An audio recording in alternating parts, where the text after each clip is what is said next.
Hello, everybody. Welcome to miXer After Hours. Woo, yay! Right, so my name is Simisola Smith. I am the Associate Director for West Africa at Grok Global Services. And this is miXer After Hours. So, again, we don't know when we're going to have another miXer After Hours. Don't get too excited that this is a whole thing. But this is a spontaneous podcast we're having. We have to be honest, it's spontaneous, right? Because we literally just had our first miXer in Abuja. Yay! Hoo-hoo! Our first physical miXer in Abuja. And we said, why not? We had too much fun in that. So some of our guests decided to stay back and have more fun with us, which is nice. So we are at the Impact Hub in Abuja. And today we're talking about in-country representation and how that looks from reps based in Lagos versus reps based in Abuja. So it's not like a match. We had a pre-session in the miXer where we talked, because I said versus, no, we're not. So we're not entering into a boxing battle here. But I have two amazing guests with me. And they will introduce themselves, of course. So we have Wole and Rosemary in the building. A round of applause. Yay. But I'm over to Wole first, and Rosemary will introduce herself. And we'll dive right to it. Right. So my name is Wole Ibukun, and I represent Queen's University Belfast. I've been their Sub-Saharan regional manager for almost 3 years now, but I've been in the industry for much longer than that. Now I'm headed to my 8th year. And I'm based in Lagos, Nigeria, overseeing all of Sub-Saharan Africa. Yay, go Wole. I know. Beautiful. Over to you, Rosemary. Okay, so my name is Rosemary, and I am the regional representative for Toronto Metropolitan University, based in Abuja. Yay. On the right side. Okay, no. But the battle. But yes, I have been in the industry now going 15 years. Fantastic. Thank you so much for that. Right. You guys have spoken a little bit about your background and sort of your experiences. But what would be nice to know is, did something specifically shape that decision to be based in either city? Or it's just that you were in the city and that opportunity presented itself? I'll start with Rosemary. I'm going to say yes and no. Okay. So we've all gone through growing up, having an education, leaving Nigeria, coming back to Nigeria. But for most of my life, Abuja has been home. I did have a very short stint in Lagos, but Abuja always had my heart. And I guess also thinking about the type of person that I am, Abuja is more my speed. I do not like organized chaos, which sometimes Lagos can be described as. I understand the benefits, and we'll talk about that when we get into it, but Abuja has always been, for me, centered. Okay. And it just worked out that I live here. And it could have been a choice to go somewhere else, but I feel like my entire family, my type of lifestyle, suits Abuja more. So, yeah. Thank you for that. What about you, Wole?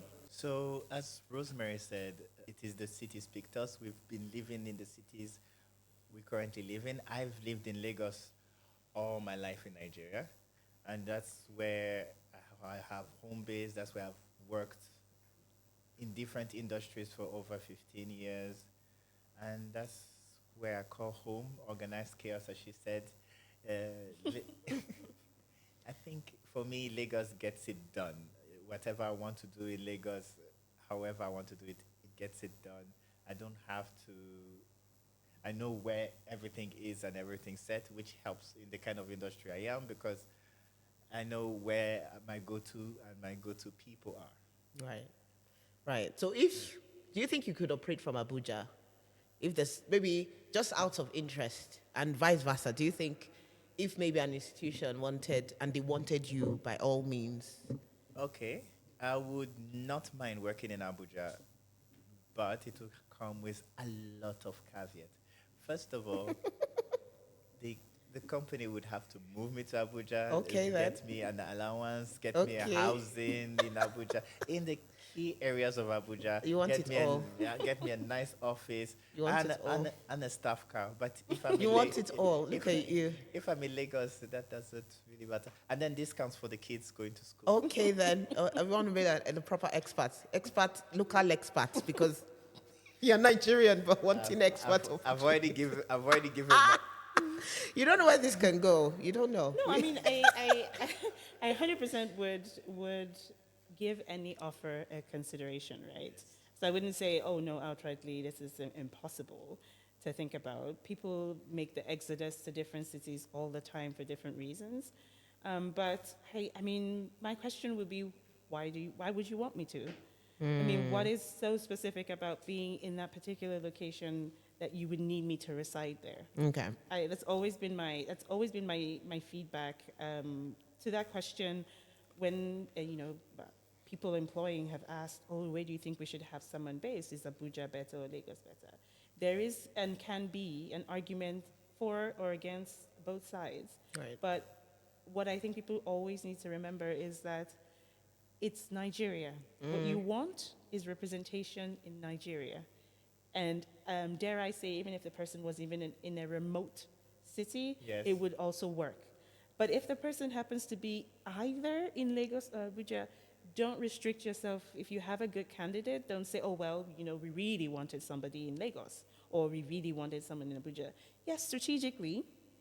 And if you're going into the numbers games or the business area and you're wanting to, be in, let's say, where the businesses are thriving, or so you would think, a lot of people would consider Lagos. But even if you go into, I don't know, where's the biggest company that is based in Lagos, and ask them, if you had bigger roads, if you didn't have to sit in traffic, if you didn't have to plan your meetings days or hours in advance, and you could do it in a short period of time, and be, really anywhere. If you had your pick of choice, where would it be? And I can almost guarantee, without speaking to any one of them, that the enabling environment will be in a place like Abuja. But you get what you get and you don't complain, right? So True. Lagos has the seaport. It has, a lot of infrastructure that Abuja can never have. This is a landlocked area. But there are a lot of also, I would say, bigger benefits to living here that a lot of people would consider over a city like Lagos, especially peace of mind. And if you're going to do business, that's something that you need. Absolutely. Safety and all those things. I'm not saying that in the rest of Nigeria or even in Lagos these things are not present. I'm just saying they're present in all of Nigeria. So don't restrict yourself and say, oh, well, we had this great candidate, but they were based in Abuja, so that's a no. But you know what? At the right price, Wole. let's come down to the nitty-gritty. At the right price, I could move anywhere. Can you put a price on peace of mind, though? Like, how Yes. much would that cost? That would that would cost a lot, but it would be definitely factored in, and then I would have it done. Okay. So how is it like operating from Lagos, and how is it like operating from Abuja? I mean, walk us through, like, not specifically like your day to day, but as it relates to your roles and your jobs, how Do you we plan. have a day-to-day as recruiters? You're not sure No, we have that's a- why I said not your day to day. I feel like I might not be the best representation for Lagos because I cover all of Sub-Saharan Africa. Right. I like to say that I live in Lagos part-time and I do the rest of Africa full-time. Of course. So with that being said, it's a lot of my work, and I'm sure Rosemary will agree, a lot of the work is done on the road. A lot of work can be done virtually, but a lot of the work is on the move. So whether you're in Lagos or Abuja, yes, each cities have their own advantages, but at the end of the day to day, it's meeting a target, making sure that you are able to recruit as many students for your institution as possible.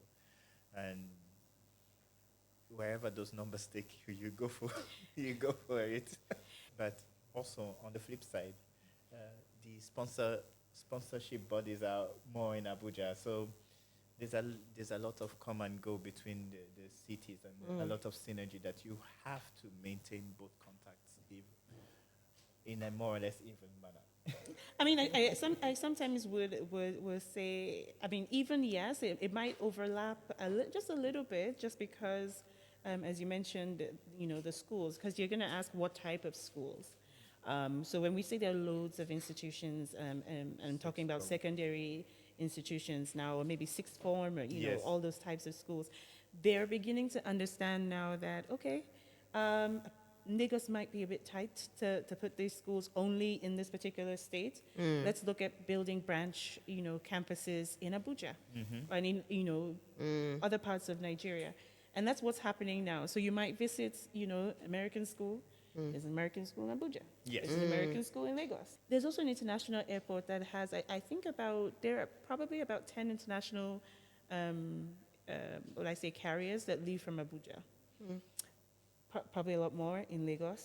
But when people decide, oh, and, I'm going to go overseas, sometimes they think, okay, there's an embassy in, I can submit my application in Abuja, pick up my passport and leave from Abuja. I can pick up my passport and leave from Lagos. So it's becoming, like Wole said, an even choice at this point. So in our type of business, I'm not going to say to an institution, and I also don't advise my specific institution to say, if you're looking, for things to do, don't be looking solely at location. It's part of the, your consideration, but if that's your deciding factor, then just pick one. Just pick one. Just pick one. That's an interesting fact. So, with regards, like you mentioned, there are a good amount of international schools in Lagos and Abuja. So how is and again, I think we should bring it back to the point where you are located in these respective cities and touching a broad base, right? So people don't think that, oh, if you're in Lagos, it's only Lagos you're recruiting from, So I want to make that clear. But just out of interest, how is the profiling of the students like? The families, are there any difference? Bearing in mind that your programs would cater for a different demographic. So definitely you're looking at it from the Toronto Metropolitan sort of university point of view. You look at it, which is Canada. You look at it from, the UK, and, your target audience, are that similar? Well, how is the target audience like? Who would you be targeting? And are the profiles different or the same? Are the profiles different in Lagos and Abuja? I mean, we like to say here in Nigeria, one Nigeria. Yes. It's one Nigeria. There's no division. There's no division here. So it's one Nigeria, really. And the problems affecting all of Nigerians are, they cut across all the states. So Lagos, Abuja, everybody's feeling it. And the profile of the students is typically, similar. So, I mean, I'm at some events with Wole, who is recruiting students to the UK, and I'm recruiting students to Canada, and we're some of the same events in the year. Yes. So it's really one Nigeria at this point. I mean, if you're going to talk about economic struggles, even in places like the UK and Canada, it would be affecting the whole country. Obviously, the whole country is split into the rich, poor, higher class, upper class, however you want to use that terminology, whatever politically correct statements you want to use. The people who are considering studying overseas are people who can afford it. And the people who cannot afford it are people who are seeking, as Wole mentioned, those scholarship bodies, either on merit or for needs. So whether it's a needs-based scholarship or a merit-based scholarship, they're looking for it. But they all need to find out the same information. Why choose this particular university? Why choose Toronto Met? Why choose Queen's? Or whatever it is that their their value is for studying overseas has to match their reason for choosing your institution. Then you can come to can we afford it and how can we afford it in the first place? So sometimes your event might be country specific. So I'm coming to the event because it's Canada, institutions, or I'm coming to the event because it's UK institutions. And sometimes it's just international education in general. I want to know what my options are, where is the best fit for me, and what are the opportunities that each particular institution that is present has to offer. So your question about is it different? No, that's the short answer. It's not different. Okay. And And the streets are busy. The streets are busy. We are busy. I mean, I want to say, okay, I was going to say 10 months out of the year, but then I thought, okay, no, there's that last push in November and even the beginning of December. So it's like it's a whole year situation. But even what's interesting is, even with industry events, like you hardly see like a big industry event from an agent. If it's happening in Lagos, it must be mirrored in Abuja. It's rare. Oh, are there instances where it happens in one city and doesn't happen in the other? I will say only the smart ones do it that way. And yeah, I will say that. I'll come out and say it. That it's only the smart ones who know if you do something in Lagos, you should do it in Abuja. And it's just because of growth, right? Yeah. Because things will never remain the same. But I am from Nigeria. I'm Nigerian. I know how we like to be creatures of habit. Of course. We don't like change. We like slow change, molasses kind of change. Even you see that in conversion with the student, Yes. isn't it? I mean, people Pay take your their- fees last minute. Exactly. Take your There's sweet that time. lastminute.com kind of behavior. The rush into the visa is like, And oh. we are still Nigerians who are organizing these events, right? And we have preferences. We're like, let's just do it in Lagos. More people will come. Oh, the people from Abuja will come to Lagos. They'll figure it out. No. You know, there's everybody is just going to no. This has never happened. People from Abuja come to Lagos for the. You have to take the event to Abuja. True. Although for Lagos, just because of the sheer population, you smart agents or agents with a bit more cash, we decide to do 2 events, one on the mainland, one on the island.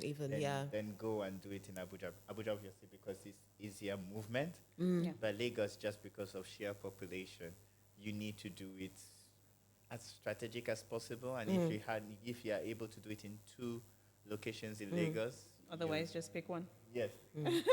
Otherwise, just pick one. So you're either. I mean, what is now happening is people are deciding, okay, we're going to do our event on the mainland. Right. And that's the one event, one and done.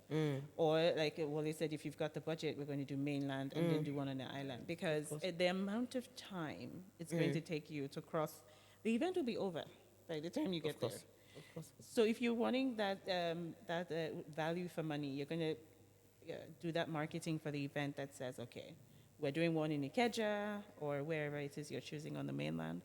But typically it would be Ikeja, and then you're going to do one on the island, wherever it is you do that. So people will kind of decide which is closer to me, which can I manage, you know, or if I'm going to need to go with my parents, which is closer to their jobs, you know, they'll be able to duck out probably for a lunch break and get this information quickly, and we'll be done with it. Again, just because of how you move around, that may be the reason you do that. But the reason why I said the smart ones do it in both places is because you want that presence also in Abuja. Yeah. Because you also want your name to be out there, people to know, this happens in Abuja usually in the beginning of the year. So I'll take the Edu-Canada fairs, for example. The Edu-Canada fairs happen in the beginning of the year, around probably in January. And it will happen in Lagos and Abuja. It will happen in both places because you want that to be something that is known by the people in that particular area. So parents now will know, somewhere around January, we could probably take a minute and go and talk to some university representatives at the Edu-Canada Fair. I know it's usually in January, and that's already a plan. And you know that's happening because they've made a consistent effort to do that. But sometimes some events happen in Lagos and you don't even know about it. And you're hearing people explain to you, oh no, we've been doing this for such a long time. It's like, I've never heard of it. I live in Abuja. I've never heard of it. So. It's weird because Lagos don't hear too much about events in Abuja. Abuja is vice versa. But we have to also understand that the reason why we have to do all those regions is because Abuja is like the gateway to the north. Right. In a sense that people who come from Abuja, but I've had people while we do events in Abuja, come from Kano, Kaduna, come from other parts, come from Plateau, come from other parts of the northern areas. Or northern and middle belt Middle area. belt, yeah. When you're doing in Lagos, you have the people from Oyo State, Ogun State, Osun State come over, Edo State as well. So it is really like a convergence point. A convergence point. And it's because it's those popular areas. So you have to do those. That's another reason why you need to do those 2 regions, so you can touch as much of Nigeria as possible. I mean, I think we saw it in the mixer today where, someone said, as far as I just probably sliding off bed and I'll get there in a jiffy, which we saw in the room suddenly became packed. And they're like, okay, where did you people? I think it's that relaxed. That thing is just 10 minutes away from We'll here now. get there. Because the We'll reps get there. in Lagos, the interesting dynamic with the mixer, even with the mixer, the reps were already in the room. Like Because they left 30 their minutes before time. They left their houses the day before. I'm telling you, and if he had not made it, he's like, oh, I'm not even making it. I even had a rep who text me, like, she just saw the traffic and said, what have I done to myself? Because she left late, she had another meeting. So you can even see that I think the mindset, do you understand? So that's nice that you guys cover that. We spoke about, I think every city would have its challenge, isn't it? Definitely. And we've spoken about how, you guys in individual ways, and I'm sure a number of colleagues who listen to this will also have their own views and perceptions and all of those things. So we wouldn't go into the nitty-gritty of more of those things, but I think and I've also asked you if you guys would relocate, if opportunities, Wole wants heaven and earth, which is fine. You do you. I don't want to come across as though I don't want that too. I mean, you never know. Just saying it, just You never just, know you who know, put listens it to out this. there, but no, So yes, Rosemary doesn't want heaven and earth, though. put it in the universe. Put it out The there. universe is absorbing it. I like nice things too. That's, You don't know where this podcast might reach, where your blesser might be. Being very Nigerian. Where the blessings might be, say it, speak it to the air. Hey, but I'm humble. I love it. So yes. So what would you advise in terms of targeting cities in Nigeria? What are I know Lagos and Abuja, but could you also speak to other cities within Nigeria who may be seen as underdogs, but have potential? I mean, Just out of interest. It's never Lagos or Abuja, or it's an all. If you cover Africa, if you cover Nigeria, if you cover this country, you have to touch the whole country. Yes, economic-wise, affordability-wise, you think the greater numbers are either in Lagos or Abuja. But don't underestimate going to River State and Port Harcourt, where people are working in oil. Of course. Ibadan, people have So are you telling us the Port Harcourt is safe?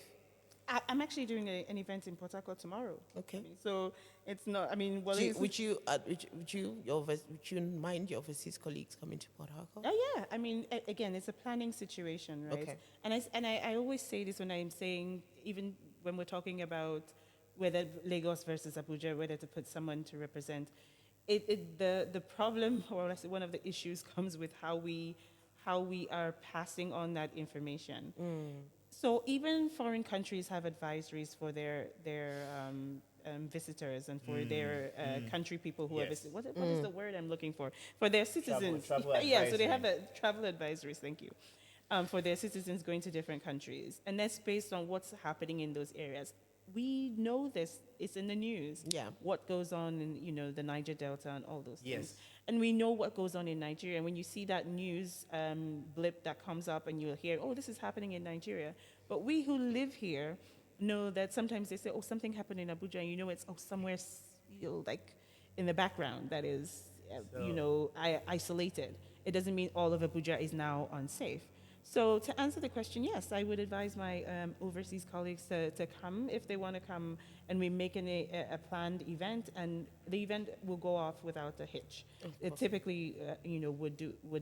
I mean, we're not the first people to venture into those places. So Yeah. for us, it's slightly different because we follow the UK Travel Advisory.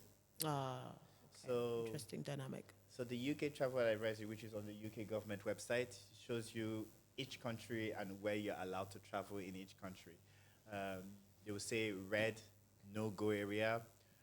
Orange will be travel With caution. With caution, no travel only necessarily. Right. And then there's the green, travel wherever, however, wherever. So for me, most of Nigeria is accessible, but unfortunately, places in the north, or like Port Harcourt, You're not because allowed to go. it's now in orange. And is that that's probably an insurance thing, right? It's So an it's like, insurance, right, not so- because we're all insured by, some of us are insured by our institution. And because of that insurance thing, we cannot travel to those places. Right. But that's the good thing about having those agent networks, because Right. you have agents in those cities. I'm a Nigerian, for goodness sake, and I cannot go to Port Harcourt on an official travel You can trip. go on your own if you want to. Yeah. No, in a bad thing. No, but You I do can, you. I can go on my own and I travel, but I have no university back. I'm not going for work. I'm not. You do no. you. Don't say our name there. What's the point? Thank you so much, guys. I think in terms of closing remarks, I'd love for you to speak to the topic. If there's any institution that'll be listening to this sort of podcast, we're speaking from the in-country representative point of view and how we have navigated sort of the nuances and whatever it takes to represent our institutions in the best way possible, getting that return on investment, getting those partnerships running, amongst other things. So, what will you tell an institution who wants to venture into the region and they're new? I mean, you've had experience with Toronto Metropolitan, they're quite new, and I think Queens as well, university. yes. So, interestingly, both of you are working for brands you are the first reps representing them. So, what did you tell those institutions, or what will you tell an institution who wants to start accessing, the beautiful students that we have here, the amazing opportunities that we have here, and they're hearing so many political, currency devaluation, all these things. Why are you telling them? What is the future for us? The future for in-country representation, and is it even more important that institutions do not lose focus of this? Or, what are your thoughts? What will you tell or if an institution has already been activating the market and they're like, is there future here? What are we hearing? What will you tell them? So, I mean, I probably would like to sort of wrap it up in a bow, sort of, to just put all that information in that neat little bowl. in a neat little bow. And the first thing that I will say is these institutions, most of them have already had or been having, Nigerian students or West African students applying to them, coming to them, which is maybe the reason that they've decided, maybe we need someone who's local, Yeah. who could be on ground, and they could have someone to talk to. And that's their way of supporting these students before they get to, in my case, before they get to Canada, to get that information right from day one. It is a cycle. We've had lows before. We've come back with amazing highs. We didn't expect highs to come during COVID, for goodness sake. Then we're heading back to the lows. It is a cycle for us. You have to be present in the market. You still have to be impactful. Yes, you might gather this time around 10 students, but if your presence is constant, if you are still relevant in the market, then that means you reap the benefits of 200 students when they think the tide goes up. So you have to be on a constant lookout, on the constant thing. But what I would say to universities or institutions that want to start coming into the market, despite the current stage where the market is, yes, there will be better times. So position yourself well, but also trust the people you've hired. For instance, you've had somebody like Rosemary. You've had somebody like Rosemary who has amazing contacts in Abuja. And Lagos. I might have better than you. Just Low blow. no, but just to my point that she has amazing contact that I couldn't have. I have amazing contacts in Lagos That I do have. that Low blow. okay, keep coming. Mid blow. I'm trying to give you an olive branch and just staring it High out. blow. I have the tree. I love But it. it's just to trust the people you hire. And then don't hire cheap, don't hire new, I'm not being mean, but don't just hire somebody who has not had relevant experience in the industry because they don't have those contacts. Agent network is huge. Sponsorship bodies network is huge. If you come, you meet some of these veterans or semi-veterans. It's a jam now. Veterans, the seasoned and the seasoned Come professionals to in me our direct. field. Don't go through the corners. Don't go through the corners. the to me. mature ones. Yes, The mature ones. Wale, what are you trying to say? He said it. Wale. But, I'm not old, by the way. but when you're hiring, hire the people with experience. Pay them the relevant amount. They would probably enhance your institution faster. And it's because they have already hit the ground running with the contacts they have in every aspect of the way. You get contract with school right away. You get contract with agents who do the relevant jobs for your relevant location right away. And it's really about trusting the person you hire from the get-go and making sure that they have the necessary support. On that note, I want to thank you, Rosemary and Wale, and for your time. We don't know when we're going to have another miXer after hour. I feel like this is a thing. And by the way, guys, it was Wale that named it miXer after hour. We're looking for a name. There were so many options, but I There think was this miXer offline, but this one stuck. This was the taming one. And it is an honor to be on this maiden voyage. We don't know when the next one will be. We don't know where the next stop will be, but Okay, guys, I want to thank you guys for your time and for your patience. I mean, you stayed through the whole miXer activity in Abuja, and you took time for the amazing Impact Hub to set up the systems here and to get us, all mic'd up and everything. So I hope we'll see again soon. Thank you, guys. A Thank round you of so much applause. for having Thank you us. so much, Thank Simi. you. Bye. Thank you.